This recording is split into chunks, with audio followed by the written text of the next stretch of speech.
August, I read 8 books, all of which had strong female protagonists and some kind of secret that either needed to be found out or that the heroine was keeping. So let's talk about it. If you're new here, I'm Steph, a lover of all things stories. So I'm going to start with my lowest rated books of the month and then work my way up to my favorite book of the month. Not a sponsor. So make sure you stay to the end to find out what book I love best. I will say, while I'm starting off with my lowest rated book of the month, I had a pretty good reading month in August. My lowest rating was a 3-star, which, if you are new and aren't familiar with my rating system, yes, I use the 5-star. It's not perfect, but it helps me track my enjoyment of what I read, which honestly, that's all these wrap-ups are. It's my personal opinion on the books that I read. A 5-star read for me may be a 1-star read for you. And that's okay. Let's just be kind to each other if we disagree. My 5-star ratings go as follow. I rate my DNFs 1 star. I know some people disagree with rating DNFs. Honestly, it was because for a long time I was tracking on Goodreads and they don't really have a way for you to track your DNFs. So I started rating them 1 star so that I could have a personal record of the books that I DNF'd.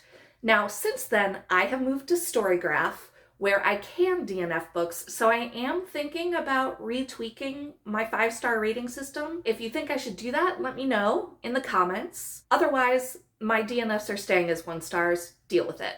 2-star books are typically books that I did not like and will probably not read anything by that author again, but I did finish them. 3-star books are books I liked. They were fine. They were probably strong books. They just, for me, didn't hit quite the way I wanted them to. But if that book is part of a series, I likely will continue on in that series in a 3-star book. Or if it's by a new author, then I'm willing to try to read that author again in the case that I will like some of their other works a little bit better. 4 stars for me are books that I really enjoyed. I might have even loved them. There's just something about them that I know I would never reread that book again. So that's why it's a 4-star. 5-star books, as someone who is really trying to limit my consumption of books, 5-star books are books that I love, that I know I will reread, and that I want to have a physical copy of. Mainly because these 2 bookshelves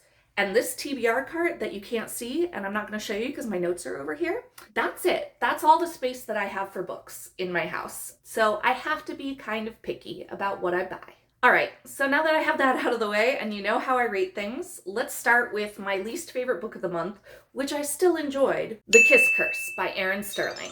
So this actually was a magical readathon. If you followed my TBR, that was the video I posted last week, I am trying to catch up on the magical readathons that I have missed up until this point. So how I kind of did the old favor past challenge is for my TBR, I did the rolls and I ended up in those 2 shops. And then I was like, well, I finished what I planned to read in August and I still want to read more. So then I rolled again and I got a 4, which takes me to, I have to look at my notes because this is a hard one to say, Smith and Friends and Sons Arcane Goods and Such, which is kind of like the general store.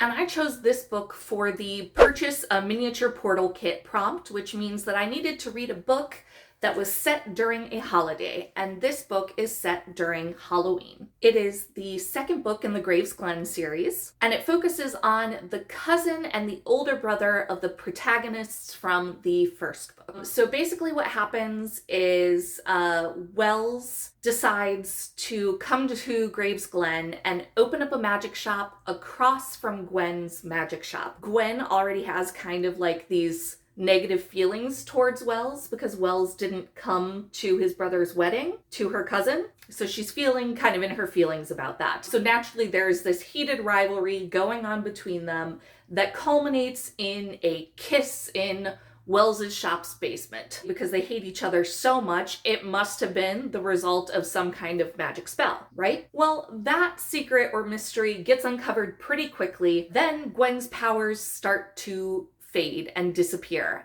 So they team up together to figure out why Gwen's powers are fading. I think the reason this was my least favorite book that I read for the month is because it honestly kind of felt like a rehashing of the first book. Like, I actually had to stop and think for a minute at the beginning of the book if this was following the same people, because it had been several years since I read the first one. Now, I will say I loved the addition of a non-binary character in this second book, and I really appreciate that Gwen is kind of this spunky, bucking against the system, willing to try new things witch. That was probably my favorite part about the book. The romance was fine. The plot was fine. Overall, it was just fine. So I gave it 3 stars. The next book on this list I also gave 3 stars, and that was a book that I read for my online book club. I mentioned it in my TBR video, but it was The Cemetery of Untold Stories by Julia Alvarez, and I'm proud of myself for remembering that without having notes on my TBR video. Very proud. So this book tells the story of Alma Cruz, who is a successful author who decides to retire to her native country of the Dominican Republic. And what she does there is she sets up an art installation that is literally a cemetery for all of the stories that she didn't finish. This book is a multi-POV story and has 3 really strong female protagonists. And I say strong in the sense of like they are interesting characters, not necessarily like they are strong women. They are, but in very different ways. They're very, I think, resilient women is a better word to use for them. You have Alma, who's like this really strong, going against the grain, like, I'm at the end of my life and I'm gonna move to this kind of dangerous neighborhood in the Dominican Republic because that feels right. And then you have Filomena, who's really resilient because despite the trauma she's experienced throughout her life, she still managed to be just this incredibly loving and kind person. And then you also get a little bit from Bienvenida, who honestly, she survived loving a dictator. The main secret of this story isn't so much a secret, although many of the characters do have secrets that get revealed throughout the story. It's more that the stories, like the title suggests, are untold. And the story in general really dives into like, how do we decide what stories get told and what stories don't? I will say, in general, literary fiction is not typically my thing. I do tend to like a book that has a little bit more plot. Not that this didn't have a plot, except that it kind of didn't have a plot in the traditional sense. Like, I knew what was happening. I could follow along with what was happening. And I certainly liked it a lot better than other literary fiction that I have read. But I do tend to prefer stories that are a little bit more plot forward. I closed my notes. No. They're there. Next, I have Hunter by Mercedes Lackey, which is basically a post-apocalyptic story for what would happen if the Feywild from Dungeons & Dragons just all of a sudden, like, broke through into a regular reality. Joy is a hunter who gets called to the great city Apex to kill monsters. But the leaders of this city seem to be a bit more interested in providing a false sense of security for the citizens instead of, protecting them. I will say that Joy is an interesting female heroine in that she somehow manages not to be not like other girls, while also still being not like other girls. I think what it is about Joy is like, it's very obvious that her skills are developed through hard work and training and not just something that she is naturally gifted with. And I really appreciate that. And I would like to see more girls who are not like other girls that are like that. And of course, the big kind of center mystery of this book is that Joy has to uncover what the leaders of Apex are hiding. I definitely enjoyed this book and plan on continuing the series. However, I will say this does feel very like 2010s YA, mostly in a good way, but also in a bad way that I can't quite put my finger on. All right, and in August, the book that I needed to read for my roommate's book club was The Stardust Grail by Yumi Kitase. And this book tells the story of Maya, who was once an amazing art thief, but then something happened and she had to go on the run. But when a friend from her old life comes and asks her for help, she's faced with a pretty big dilemma.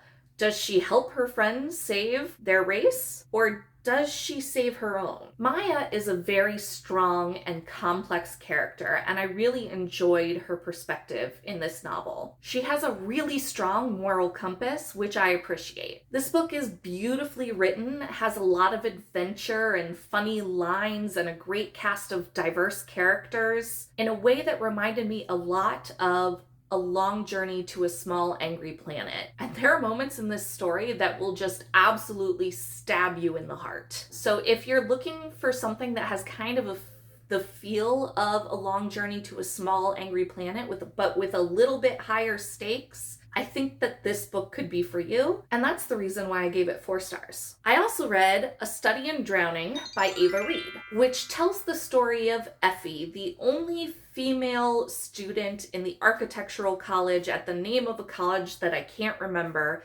in her world, because this takes place in a fantasy world. And she has always had visions of the Fairy King, and she's been obsessed with this epic poem and this author, Mirden, who wrote the poem that tells the story of the Fairy King. So she enters into a competition to basically redesign this author's house for his son after the author has passed away, which naturally, because she's our heroine in this story, she wins the competition. So she goes to the manor house where she meets the son of Mirden, whose name is escaping me, and Preston, someone who is in the literature college that does not accept women, but is really where Effie wants to go. And so Effie and Preston team up to work on a paper that could get Effie admittance into the college that she actually wants. Effie is a heroine who finds her strength throughout the story. She has had to deal with a lot in her life. She has a very emotionally abusive and neglectful mother who, instead of listening to her daughter's concerns, threw psychological meds at her. She has to deal with a lot of ingrained misogyny for wanting to pursue this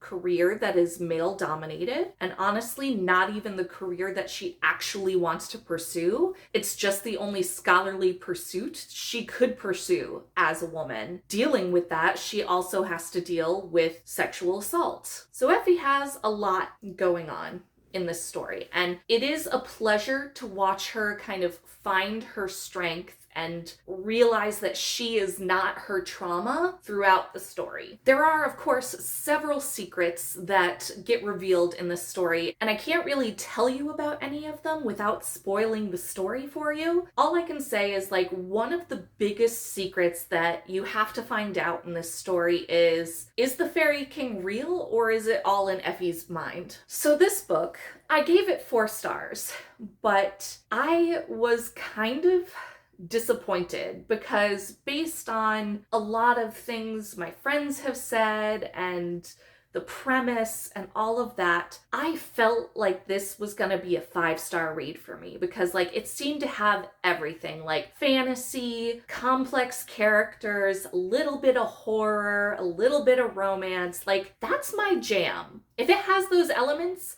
probably gonna be a 5-star for me. And it wasn't. And I can't really tell you what it was missing, other than I feel like while it had all of those elements, none of those elements were quite developed to the level that I wanted them to be at, if that makes sense. However, this does not dissuade me from trying some of Ava Reed's other works that I'm really excited about, like Juniper and Thorn. All right, so now we're heading back into magical readathon territory. In that general store that I was at, the other secondary prompt was to buy a magical quill and ink with fast drying ink, I think is what it was, which basically just meant to read a book that had been published in the last year. So I picked Not in Love by Ali Hazelwood. Rue and Eli meet on a dating app. Rue does this periodically as a casual hookup. She never wants to see anyone more than once on this app because she's not really interested in a relationship. However, when their meetup gets interrupted, Eli offers to drive her home very nicely and gentlemanly. Then they find out that Eli's company has just acquired Rue's company. And so Rue's having to deal with the loyalty to her legacy company while also dealing with this intense attraction to Eli. I'll have to say, I love Rue as a character. Rue is a character that you honestly can't help but kind of like. She is definitely a STEM baddie, and I just love her like very straightforward, no nonsense attitude towards honestly everything. And then you have Eli, who is just so over the moon for Rue. Like, Rue's all in her head about, like, people don't really like me. I'm not very likable. And Eli's like, I love everything about you. And so it's just honestly kind of sweet. It's like their weirds match. And I always appreciate that, because we should all be looking for that, because all of us are weird. Of course, the main secret in this story is their love affair. Ali Hazelwood is an author whose books I always really enjoy, but there's just something about them that keeps them from being 5 stars for me. They should have everything that I love. I love the focus on women working in STEM and how they navigate their careers in these very male-dominated spaces. But I don't know, there's just something missing. I have yet to get that 5-star read from her. That being said, we'll happily read anything that she writes. All right, before we get into my 5-star books for the month, get in the comments and tell me, what books did you read this month? What was your favorite? What was your least favorite? Have you read any of the books that I talked about? Let me know. So I had 2 5-star books for me in this month, and they both took me by surprise. The first one is Back in the Burbs by Avery Flynn and Tracy Wolff. Yes. And this was the first book that I read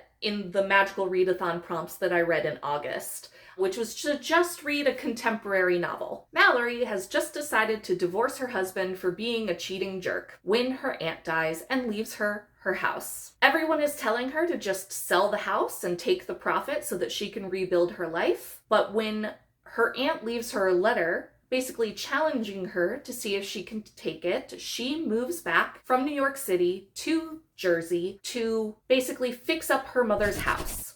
But she's faced with a lot of roadblocks along the way. There's a huge inheritance tax that she has to pay.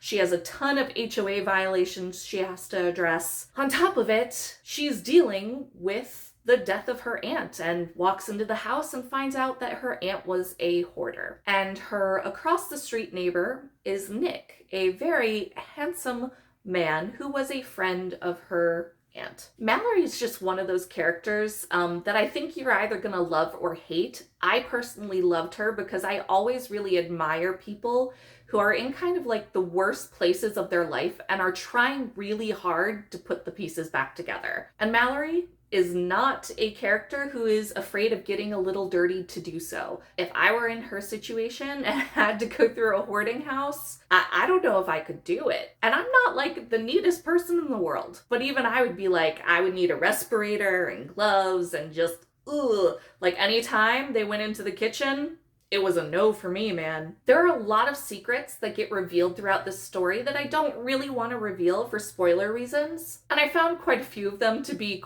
quite over the top, but something about this book, I don't know, it just hit me at the right place at the right time, and I was really enjoying it. I really liked the romance. I liked the stuff that she was dealing with outside of the romance. It just was a good book for me. At that time, I had fun. And sometimes a fun book is what you need to give it 5 stars. All right, it's time for my favorite book of August.